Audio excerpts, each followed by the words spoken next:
Okay, so an official, very warm welcome to today's seminar organized by the Management, Leadership and Organizations Department within Middlesex University Business School. My name is Dr. Andrea Werner. I'm an associate professor in the department, and I am in charge of organizing these seminars. And a really very warm welcome to Dr. Mike Clark, who is an associate professorial research fellow within the Care Policy and Evaluation Center at the London School of Economics. And he has very kindly agreed to share with us his vast experience of both writing funding application, but more importantly, reviewing funding applications and sitting on a lot of panels for national funders, including research councils, the NIHR and the Welsh government. So we're looking forward very much to hearing from you, and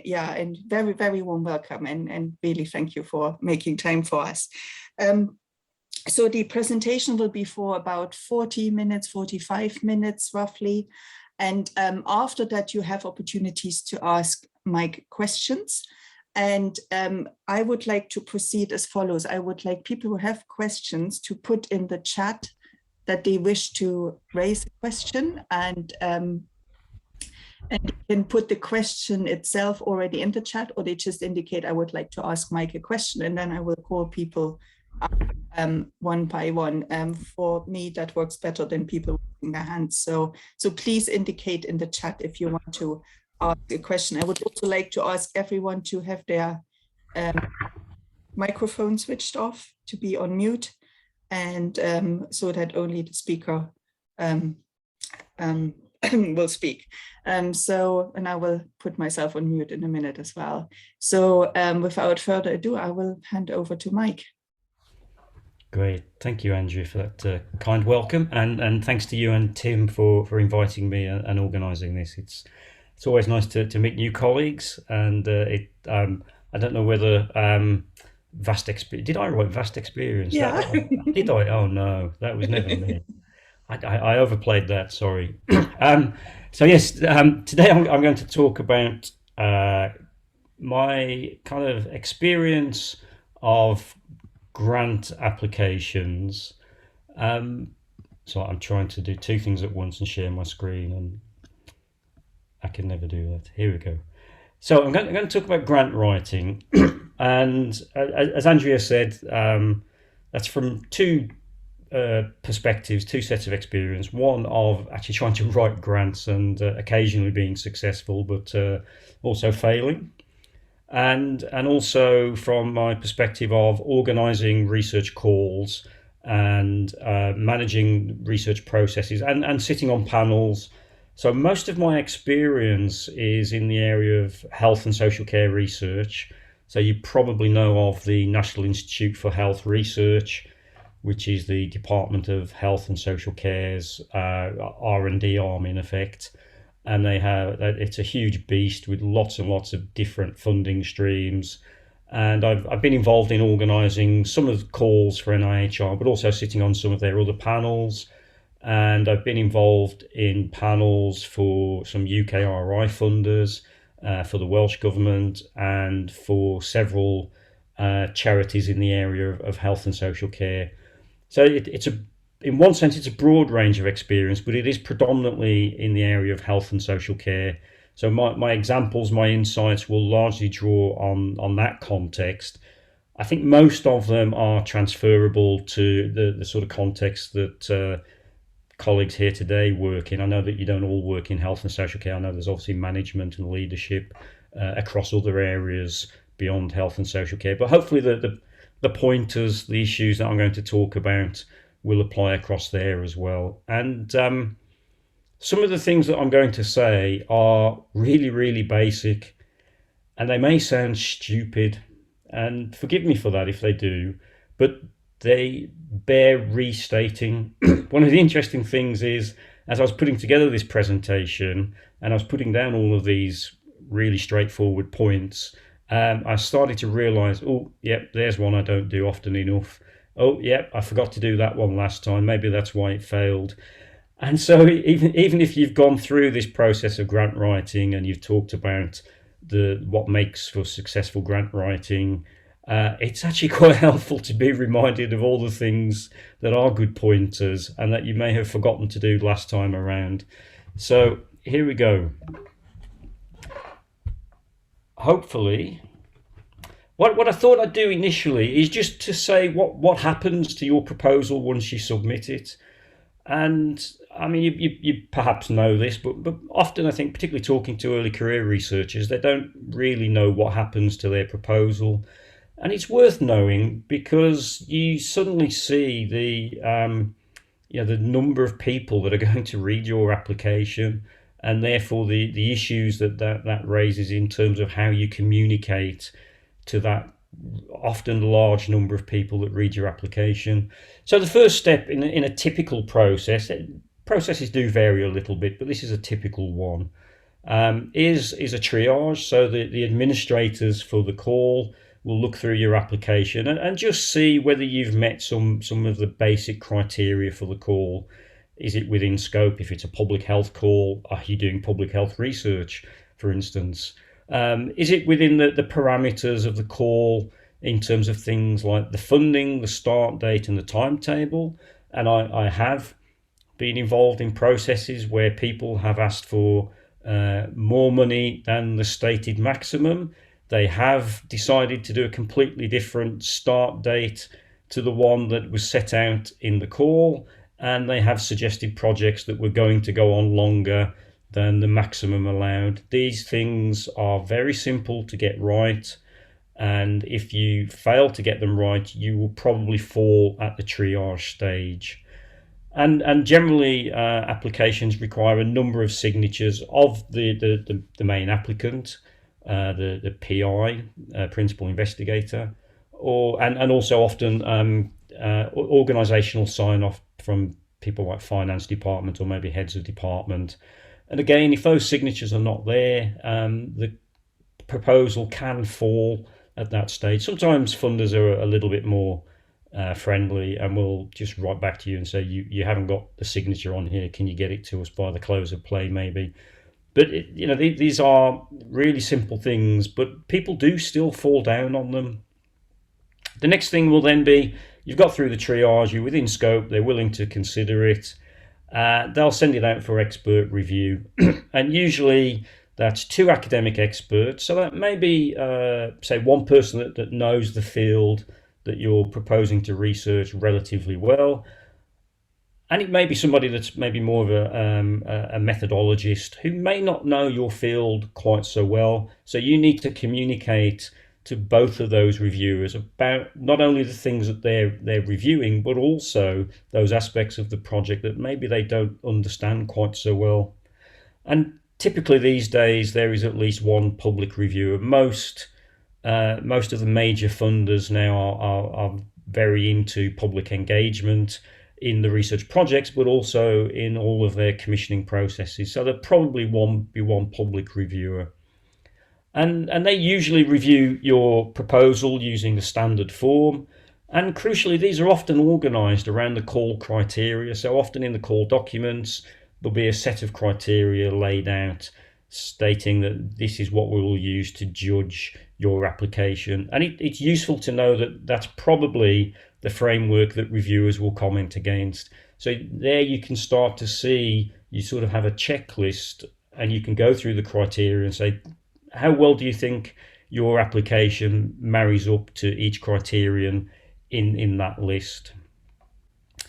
This next step doesn't always happen. I think increasingly it does, but not all funders have time to do this. So what they may do is then send you those reviewers' comments to comment on, to respond to. And that can be a really crucial step actually in the process of refining and communicating your proposal. Then the proposal will go through to the commissioning panel. That may be 15 members. Oftentimes there are more than that, but around 15 people. That will be academics, maybe some other stakeholders. If say you're doing a proposal in health or social care, there may be somebody from a professional background that knows about that area of care.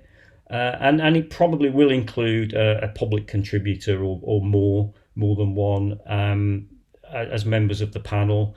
And what typically happens is that for each application, somebody's named as a lead. The terminology varies a little bit, but this will be a person who takes the lead on reading and introducing your application. And then a secondary person, a read, who then adds their insights. And it's useful to know that they read all of the materials related to your application. They'll read your application and everything you've submitted, letters of support and so on.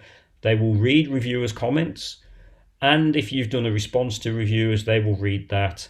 And if there's if there's concerns about, for instance, the mismatch in your response to reviewers' comments, that can raise concerns about the overall proposal. So they will read everything. And what will probably happen is that the lead will introduce the proposal, set it out, talk about any main issues that they've got. The read will then contribute any additional points. Then probably the public member will talk about typically any public involvement that you're planning to do and whether they feel that's suitable. But also that they will talk about some other aspects of the proposal if they have concerns or uncertainties. And then the rest of the panel get to comment if they want to. So you could be looking at, once it's gone through the reviewers, 3 reviewers, maybe 15 members of the panel, there's 18 people, all from very different perspectives, reading your proposal, and you need to bear that in mind. And then after the panel, if you've been shortlisted or if you're successful, they'll contact those applicants with either a letter saying that you're funded or a provisional letter asking you to respond to some points before they can agree to commission the project. And if you're unfortunately unsuccessful, they'll again notify you, and you may get feedback. Some funders don't give feedback. I think increasingly they do, but the degree of the feedback varies quite a bit. So you can see this is a very intensive process, and this is why being grant proposals is such a competitive process. It is very, very intensive in terms of the people involved, the expertise, the perspectives, but also the time and commitment. None of those, or few of those panel members, maybe the public contributors will be paid, but the other panel members will be doing this on top of their additional work. And again, that's important to bear in mind. So my first tip is read the call documentation. I talked earlier about people still fall down on some of the basic details like the overall budget and the timescale. They're all in the call documentation. Read it and make sure you satisfy those criteria. Is it within the scope of the call? And I've mentioned that it often has the call criteria explicitly stated, and that might give you more detail around things like the expected public or stakeholder engagement and what the funder expects in terms of impact. It probably also has more detailed finance information in terms of maybe what overheads are permissible or what other costs are permissible. Again, make sure that you're not falling down on some of these basic details. And if possible, do some background work on the funding organisation. Look at what their remit is, look at what their key interests are, and what research they've commissioned recently. Do they have any preferences for approaches or methods? Do they like thinking about things in terms of complex interventions or trial methodologies? You can often get some interesting insights into a funding organisation by reading the call documentation and doing a little bit of background work, and that can help you to tailor the tone of your application. And then do reread the call documentation.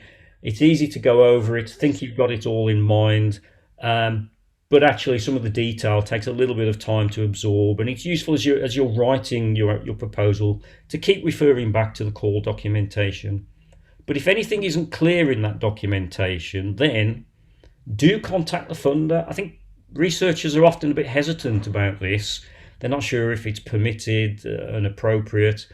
But actually on most call documentations, it will give you a way in which you can contact the funder and ask questions. And do take up this opportunity if you're not clear on something. Most funders are fine with this and actually welcome it. I've just described what an intensive process this is to sort through research proposals. They would much rather that some of these issues get sorted out early on. And if you don't apply, then that's probably saying everyone, including yourself and the funder, quite a bit of time and frustration that could have been sorted out early on. Or if you're clarifying some issues maybe around finance and what's permissible, then again, sorting that out early on is really helpful for everyone. So don't hesitate to contact the funder if you're uncertain. My third tip is do allow enough time to prepare your proposal. It always, and that's underlined in bold and in italics to emphasize it, it always takes longer than you think. And you've seen what a detailed process it is to go through sorting through and judging proposals. And you need to put in a lot of time to make sure that you can talk to all of the parties that are involved in that process and get across your proposal to all of them. And that takes time to put together. One of the things that you might do is from the start of putting this together, use the structure of the application form as early as possible to write it. I think it's a good discipline. Often these forms have limits on the number of pages or words or characters that you can use in the different sections.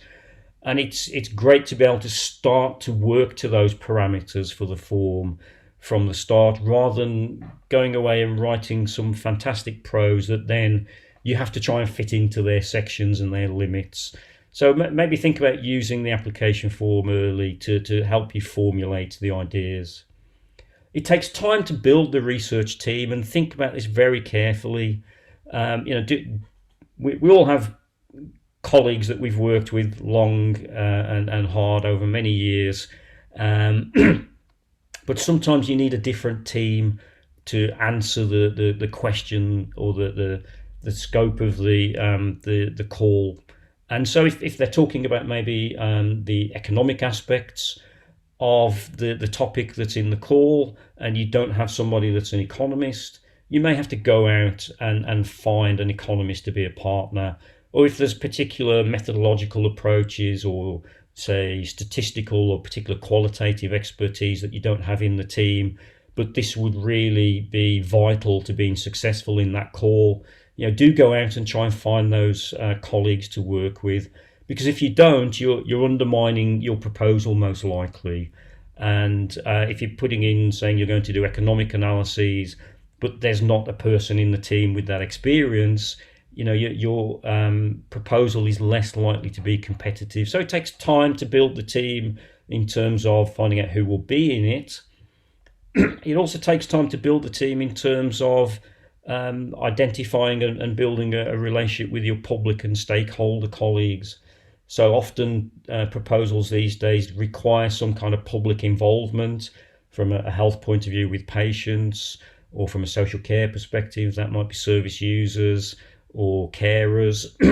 So it takes time to build up these relationships, and this has all got to be part of the time you allow to put together the proposal. So it's not just about the actual writing process, it's about the background of building the team to put the proposal together.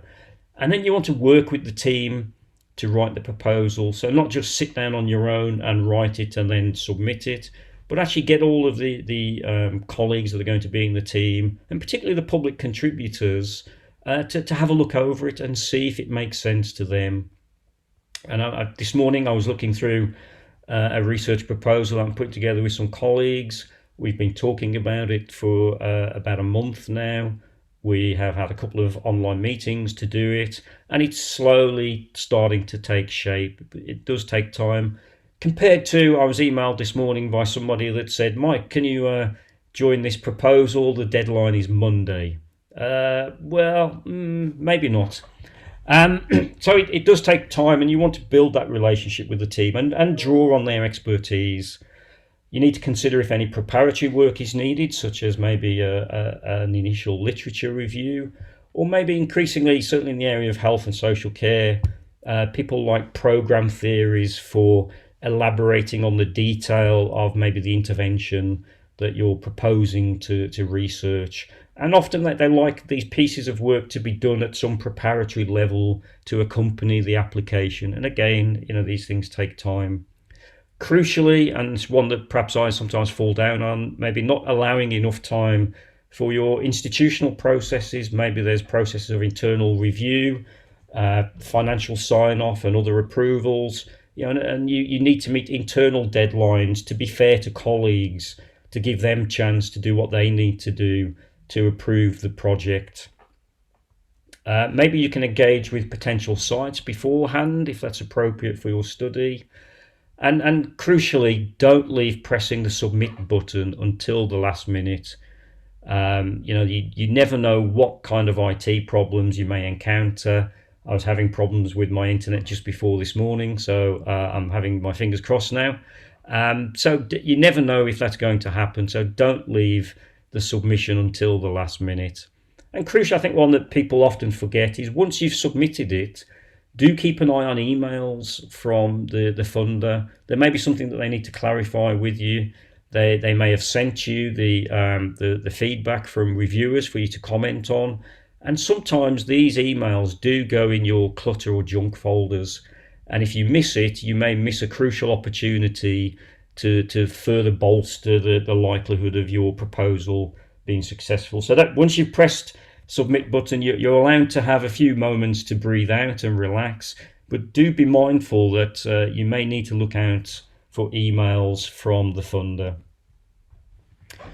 Just a word on personal awards and allowing enough time. So this is things like fellowships that many funders do provide. Generally, these operate on a cycle, a regular cycle of call awards, maybe annual, maybe twice a year. You can plan ahead for the application then.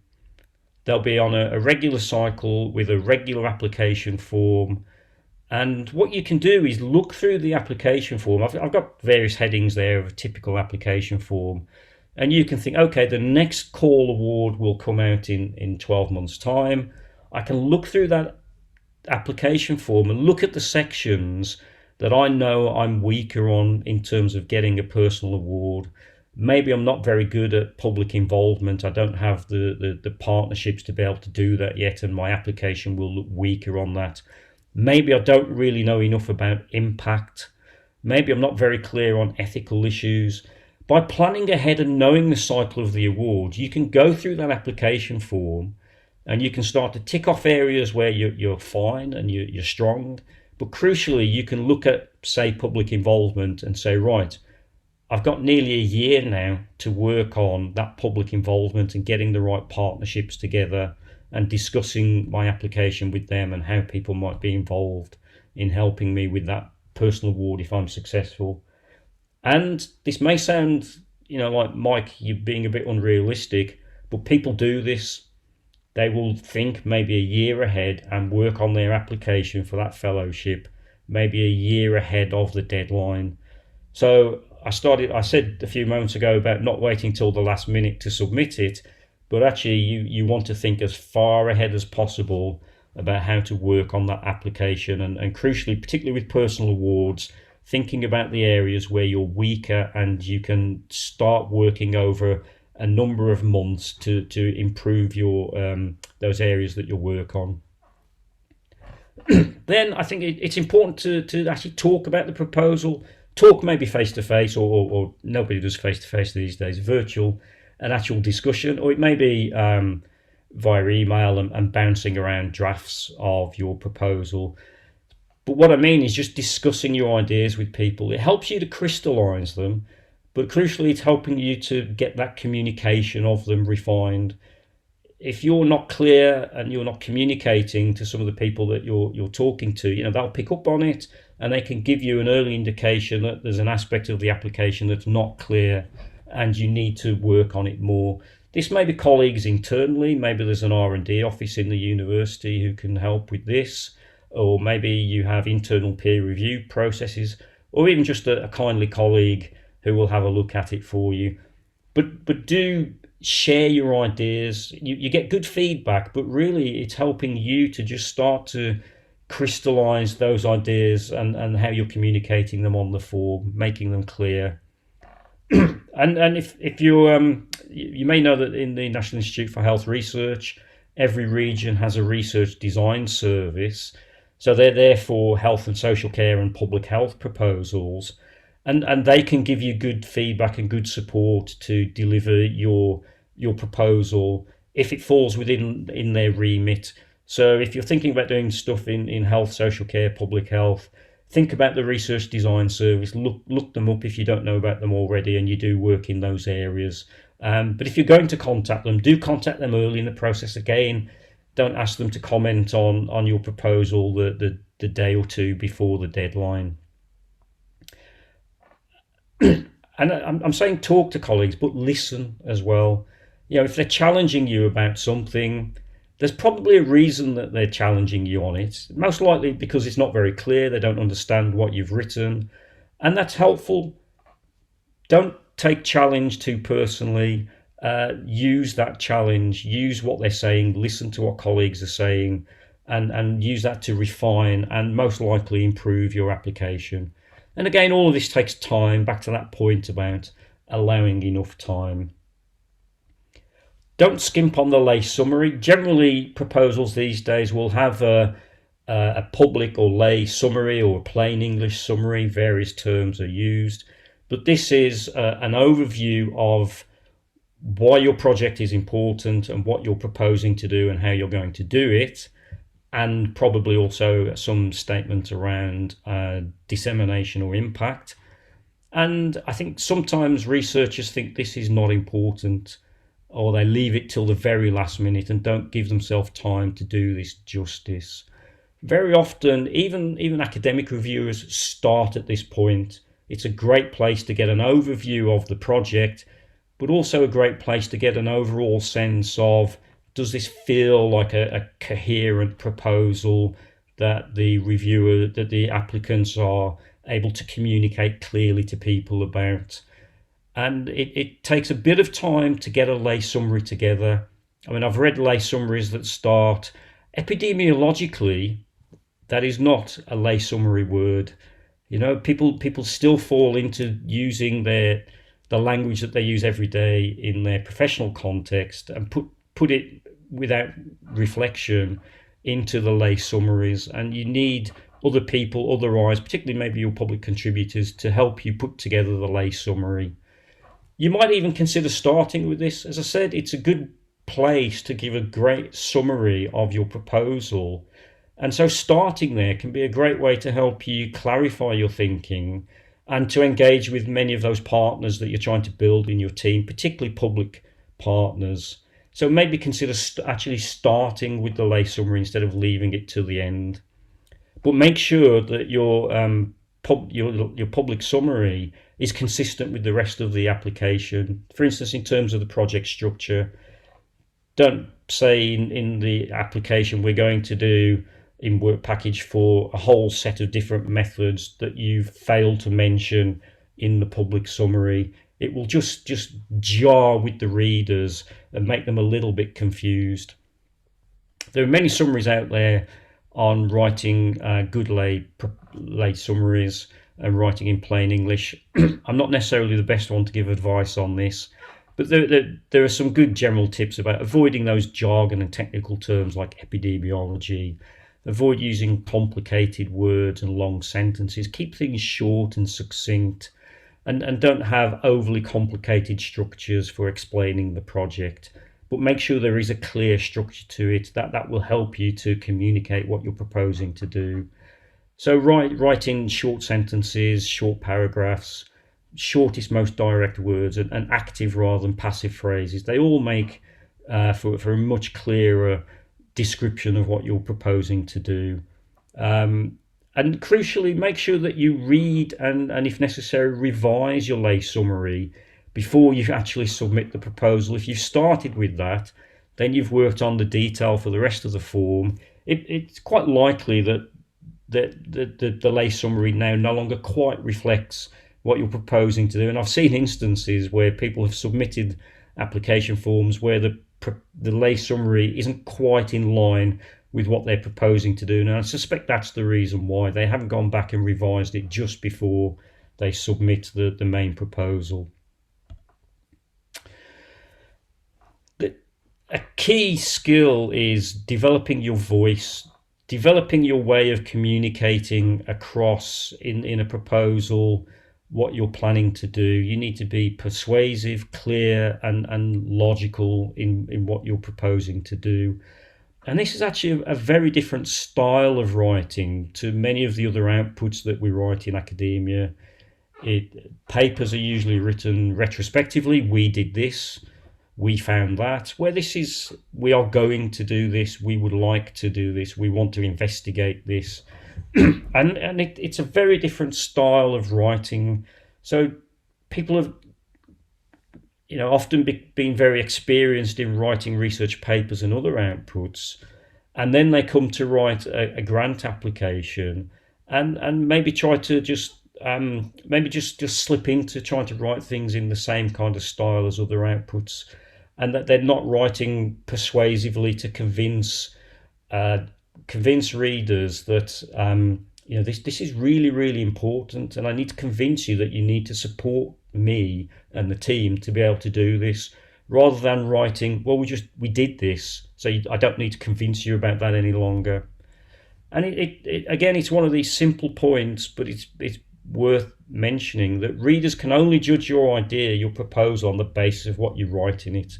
If you leave things implicit or you forget to put them in, that the reader will not know about them. So you need to write in a clear style that gets everything across that you propose to do. You need to be persuasive. I've talked about all those different audiences. There may be people, academics even, that do not really understand your topic area, and you still need to convince them that this is a proposal worth supporting. You need to be persuasive in terms of the nature and scale of the issue that you're looking at, particularly in areas like health and social care. Quantify it if possible. X number of people, X percent of the population will have this experience or this condition. But also use narratives. People respond differently to different kinds of evidence, and you will have, as I've said, lots of different readers. Some will respond fantastically well to those statistics, such as population statistics. Some people won't respond quite so positively towards them, won't engage with them quite so well, but may respond well to narratives about person A had this experience and it resulted in them having these terrible experiences, etc., etc. So use combinations of quantification, but also narratives. And you part of being persuasive is saying, what difference might your proposal make if funded? And we'll come on to impact a little bit later on. Being persuasive, you also need to look around, do your research. Is there another project underway or recently completed that covers similar ground? Funders and members of panels are very knowledgeable. They will generally know about these. And if there's a project that looks almost the same, most funders are not very keen on funding your proposal. So what you need to do is to then say what your proposal adds, show that you're aware of research that's underway or recently completed, and then be explicit on what you would add and why it should still be funded. Persuasive in terms of being clear. It's hard to persuade somebody if they're not following what you're saying. And being persuasive is also about that team. Do they have the competence to deliver the project? Does everybody have a clear role, and is that justified? And can the readers see that and how it all fits together into overall team competence? And of course, you need to make sure that you satisfy the criteria for the proposal and convince that this is a feasible and value for money proposal. One of the things that you might do is look at the funder and the kind of projects that maybe they funded and the methods, but also the sort of the funding parameters that maybe they funded projects for. So if it's a feasibility kind of study, and typically they've been funding those at maybe 350,000 for the project, and you're asking for £1 million, you you may not, unless you've got a really good case, you may not be able to convince them that your project is value for money. And being persuasive, again, back to some of the basic details, complete the form. You can't persuade people if you haven't completed all of the sections. And yes, I've had proposals submitted to some calls I've been involved in where the finance form has been completely missing. Needless to say, it wasn't funded. So developing your voice again, a clear style. You need to develop this style of writing that's clear, concise and direct. Overcomplicating the style, overcomplicating the message and the structure of your application and the project will confuse readers. It will make it difficult for them to follow what you're doing. And sometimes people talk about this style of assert then justify. So in each paragraph, you assert the point that you want to make or the thing that you want to do. And then in the remainder of the paragraph, you justify why that's the case. And it's a very direct style, and it helps readers to follow what you're going to do and why you're going to do it. You want to make it easy for researchers to get into it and read it quickly. And they may have a quick read through it, and if they can see an overall structure to it that's consistent and easy to follow, it helps readers to get into it. They're probably going to read it several times. If they read it a first time and they're just really struggling with getting an overall sense of what the project is about, it puts the reader in a difficult frame of mind to read the rest of it in detail. And I'll come back to this lots of times. Don't antagonize your readers. You put them in a difficult frame of mind as they're reading it. You know, the review that they write might have a slightly different tone to if they found this a real joy to read, really easy to read. So even a good project that is not written in an engaging and accessible style can still have a review that has a little bit of a tone that is not so supportive. And I also mean by this proofreading and correcting typos. You know, if your proposal comes across as a little bit sloppy in these kind of things, lots and lots of typos in it, you know, then again the reader's thinking, oh, you know, are they really sure about what they're doing here? Have they really committed the time to work out this project? And you can just antagonize readers by really simple things. And again, as I say, the tone of then how they review your proposal can be subtly different. And if it's a very competitive process, subtleties can actually make the difference between two projects that are maybe under consideration or on the margin of being funded, and one that's come across where readers have been a little bit found it a little bit difficult and frustrating to read the proposal. You know, then that can actually make the difference if there's an overall budget for the program, and yours is not quite in, you know, fund you or a competitive bid to fit within that parameter of the funding program, and yours is the one that's been a little bit frustrating to read. You know, that's the little thing that can tip you outside of being successful. So have a good structure, make it easy to follow, link the methods and the work packages to the questions and aims. If you're going to have 3-4 work packages, as you introduce each work package, just put in brackets, you know, which aims or questions or objectives this work package relates to, and then the reader can follow it through easily instead of having to flick back and forth across your application. Sometimes restating things is actually quite a useful way of reinforcing messages, but also of making it clear to follow how things link together. But of course, it's not just about an overall structure. It's about making sure that those details can be easily followed as well, that the details of your sampling can be followed in terms of how it then relates to the research questions that you've set and so on. So it's not just about a simple gloss. All of that detail is important. And of course, it all needs to follow logically. And sometimes it's useful to use diagrams to set this out. So if you've got a series of work packages that chronologically flow through and relate to different research questions. Maybe do that in a diagram form as well, so that the reader can get a very quick overview of what you're proposing. And what you really want to do is to enthuse readers and make it a joy to read. This may sound a little bit bizarre, really, but actually, I've been on panels where I and others have said, actually, this was just a really, really nice proposal to read. And that just gives people a lift and makes them a little bit more predisposed to your application. And certainly, I'll say it again, don't antagonize your readers with some things that are relatively easily addressed. I mentioned that some funders allow you to respond to reviewer comments. Do take this part of the process seriously. It can make the difference between success or fail this phase. Really consider the points that you've been sent. I mentioned earlier about not only talking to colleagues as you're preparing the proposal, but listening to them. This is the same principle. Actually listen to the points of feedback that reviewers are sending you. And take on board good points. I think, if it's a fundamental rewrite of the application, you're not likely to be successful. If there's ways to refine the application at this stage, you can consider doing that and taking on board any good points of feedback.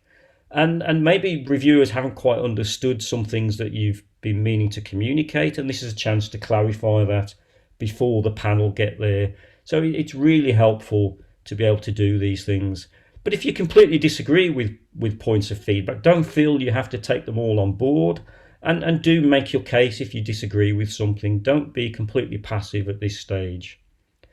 Write your response politely and clearly. Write it point by point, set it out in a table. Reviewer A said point 1, point 2, and then your response to it. And do make sure that you make the deadline if there is one for responding. Otherwise, it probably won't get in front of the panel and you'll have missed an opportunity. This is one of those reasons for keeping a check on your email inboxes. You really need to work on developing the case for impact. So what if the project is successful? What difference will it make? Develop your pathway to impact. I think increasingly research funders don't just want you to think about this is what we'll do for dissemination at the end of the project.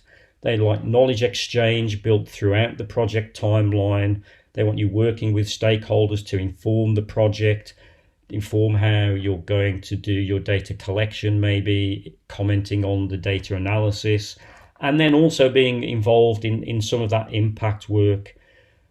And what you want to do, this is such an important part of this, funders will look to who is the person in the team who's actually leading on this. Not that it's some vague activity that the team in some description will do at the end of the project. Who is the named person taking responsibility for this and what is their relevance? And make sure that that's realistically costed. But of course, be realistic in your plans for impact. Don't try to overclaim, because that will also undermine your proposal. I've talked about public and stakeholder engagement. Most funders want this, but you can probably find more detail about their expectations around this. Some funders are okay with having an advisory group that has stakeholders on there. Some people are moving more and more to models of co-production or co-design throughout the whole of the project.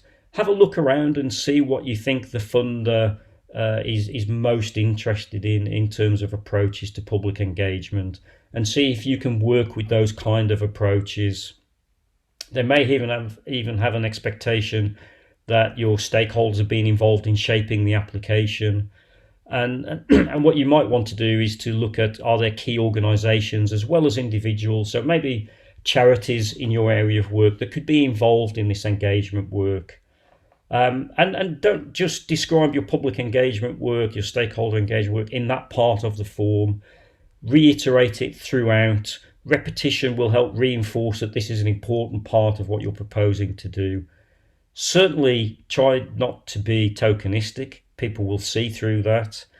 And this means you need to be clear on if you've got members of the public or stakeholders who are going to have key roles in your project, maybe even as peer researchers or involved in the analyses, that they will funding panels will look to see how they're going to be supported in that. And crucially, they'll want to see, is all of that costed? And that they may even ask, are you just engaging the usual suspects? And some of that is if your project is concerned maybe with a population within which there are subpopulations such as ethnic minorities, but you're only really engaging with the white middle class, easier to reach groups. That they'll want to see, are you considering the full range of groups that you might want to engage? And crucially, the details, the devil is in the detail in the application form ultimately. And you put the detail in, it can raise more questions. Why are you using that measure for this concept? Why are you using that method? But if you don't have the methods in, reviewers can't judge the proposal. If that detail's not there on your measures, your data collection instruments, they can't judge the proposal, and so it will not be successful. But some examples of key details. Is each stage in the methods that you're proposing needed? So we've had proposals where people are saying, I'm going to do a literature review, and you think, well, hold on a minute, there's a systematic review recently being done in this area. Is it necessary for you to do another review? Or I'm going to do a big national survey of all of the organisations in this field. And you think, well, hold on a minute, is that really necessary? And anyway, is it very practical? What kind of response rate will you get?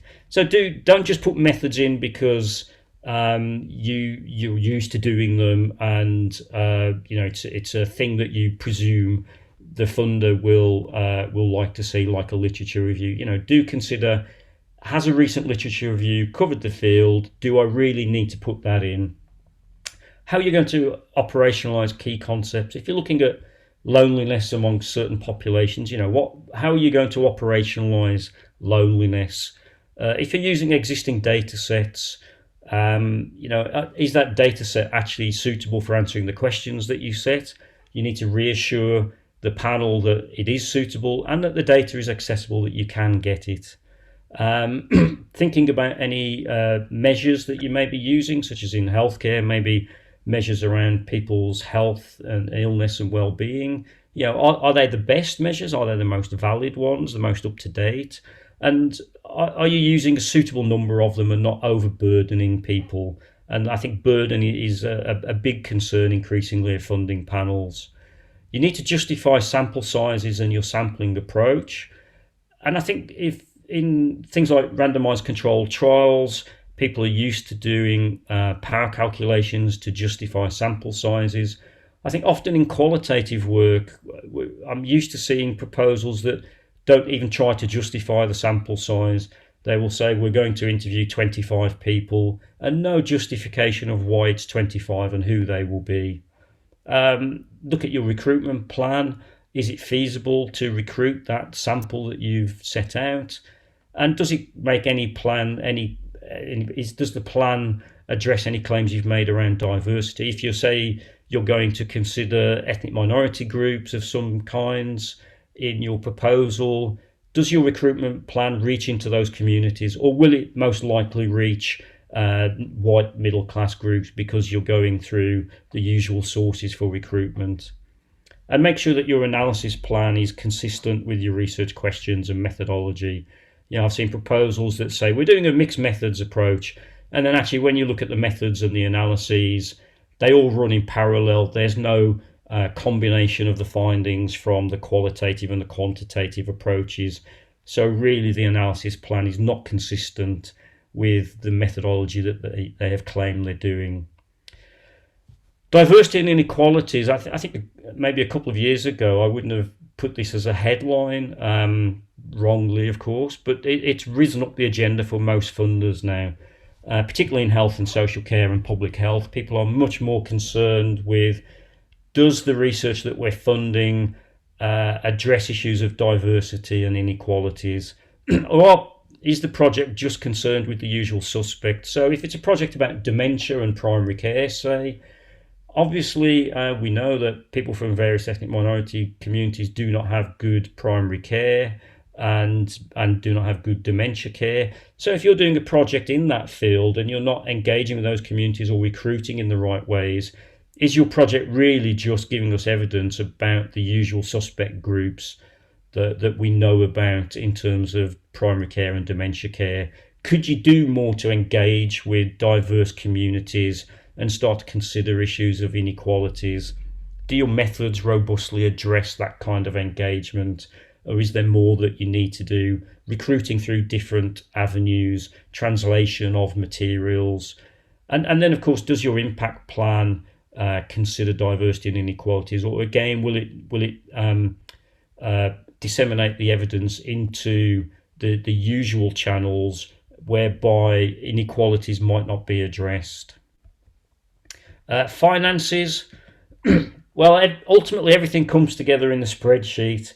And if you've said we're going to do these methods, if you say we need research assistants to go out and do this data collection and engage with these sites, if you say we're having public contributors and partners do this and this part of the project, is that all present in the spreadsheet? Is it properly costed?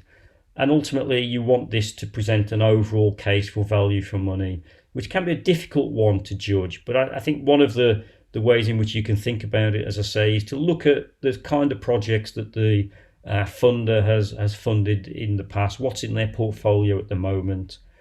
So you need the detail in the costing, but ensure that what you're asking for is permitted by the funder. A funder might not, for instance. Some funders don't allow the applicants to fund for their time. They may allow you to cover other costs and maybe a research assistant, but maybe not allow for the applicant's time. So you need to make sure that, again, read the documentation. Is what you're asking for permitted?